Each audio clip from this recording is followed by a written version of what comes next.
Muulan, kailangan namin ng payong. Ayan. So, ayan, our next hiking here in Pompolikirkon, Hidden Kerno. So, ayun si Mr. Nauna na siya.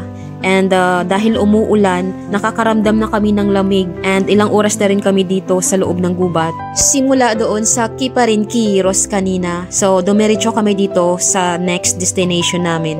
Actually, I don't have idea about this next destination and my husband didn't tell me anything about this. Basta sumama lang ako sa kanya and then ito na, nandito na kami sa parking area and may mga nakasulat dito about this forest, about this area.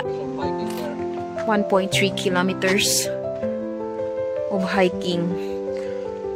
Nobody else here. How many kilometers? Nobody. Yeah. Kontimaki. Pompolikirko. Yeah, Kontimaki. Pompolikirko. Let's go.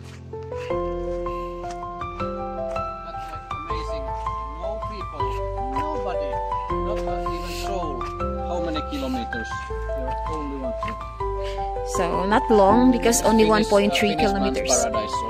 Really? Even langit para sa Phoenix na lalaki.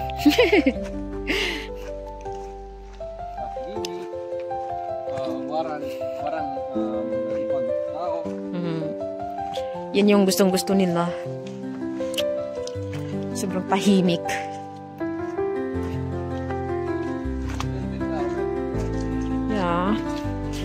It has been raining here since morning.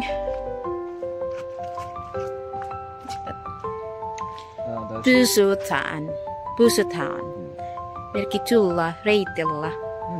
Stay on the marked path.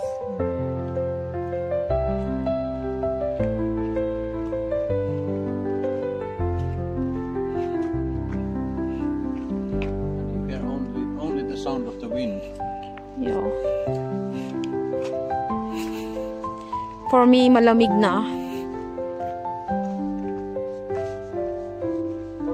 Pitkos food.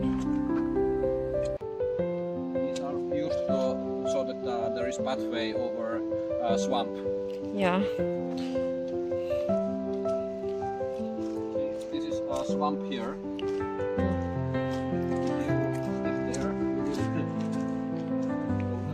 Yeah. Like this.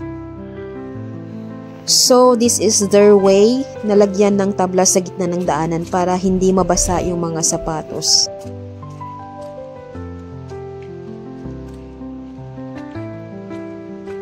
Beautiful forest. And beautiful trees here.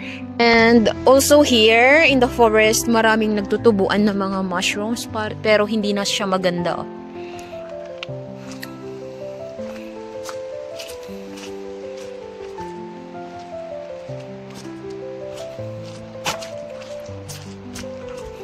Doon sa gitna noon, daming mushrooms doon pero kailangan na naming makarating doon sa destination namin. Nauna na si Mr. Ang bilis maglakad. Kasi ako, namitas ako ng mga blueberries. You know guys, habang naglalakad ako dito sa gitna ng kagubatan at feeling ko mag-isa lang ako, parang may naalala ako dati na napanood ko sa isang movie. It was horror movie na napanood ko dati. The title is Wrong Turn. Ewan ko kung napanood nyo yan. Basta nakakatakot. Parang nag-flashback sa memory ko yung mga nakakatakot na eksena na tumatakbo dito sa gitna ng kagubatan and hinahabol sila ng mga nakakatakot na mga carnival and then pinapatay sila. Feeling ko tuloy parang may mga nagtatago sa mga punong kahoy at lihim na sinusubaybayan kami habang naglalakad dito. Medyo nakakatakot kasi at saka ang daming mga punong kahoy dito and then ang tataas nila. Nakakatakot sila tingnan pero sa totoo lang guys, napaka-peaceful at safe dito maglakad sa loob ng kanilang kagubatan. So yan kung makikita nyo, mayaman talagang Finland sa mga forest natures. Yung mga punong kahoy, ang dami dito sa na spruce trees here sa gubat. Most of them spruce.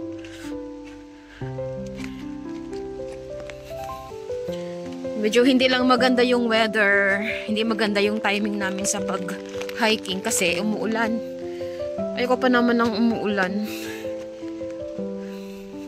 Care to tiya.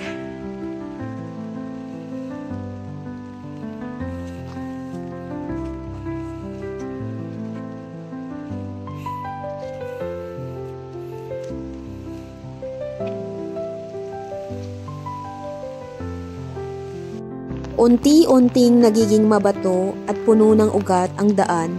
Paalala na libu-libong taon na nakatindig ang lupang ito. Nakarating kami sa isang fish pond na kung tingnan ay parang lake na pagmamay-ari daw ng gobyerno.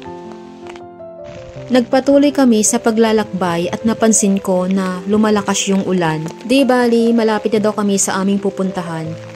Basa na yung sapatos ko. And also my medyas.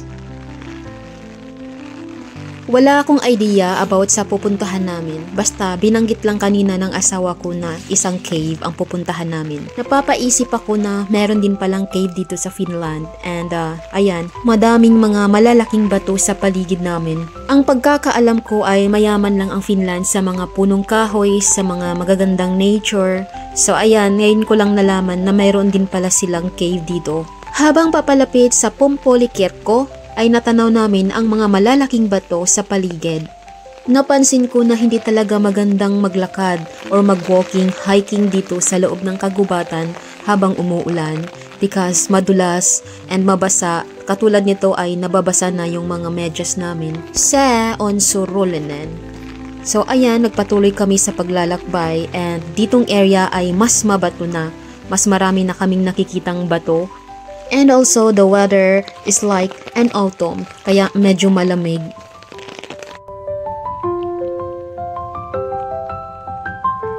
Finally arrive here, guys, sa isang malaking parang cave. Is that cave, right? So let's go there. Nandun na yung asawa ko, nauna na. And hindi maganda yung condition ng daanan ngayon dito kasi umulan, madulas. Medyo madulas. Careful.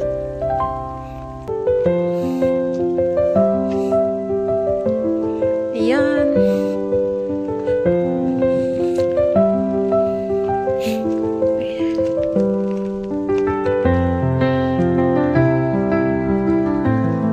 So, yalan Pompolikirko. Yaar Bukasta Layestua. So ayan guys, welcome to Pompolikirko or Cotton Church in English. Isang napakalaking bangin na inukit ng sinaunang yelo. Sa loob matatagpuan ang hidden kerno, ang tinatawag na butas ng higante. Tingnan natin sa loob. Hinubog ito ng matinding agos ng tubig. Nang matunaw ang yelo, higit 10,000 taon na ang nakalipas.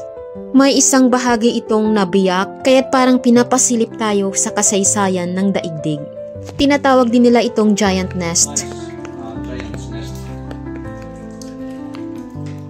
This is giant nest. Oh, imagine in the old times giant has lived here. So Giant lives here. Sinong giant? giant Kamsabu. Giant people? Maybe making a fireplace here and then eating beer. Oh no, I'm starting to think about the beers. I mean deer. Tingnan natin ulit sa isa pang pagkakataon ang Pompolikirko or giant nest na ito.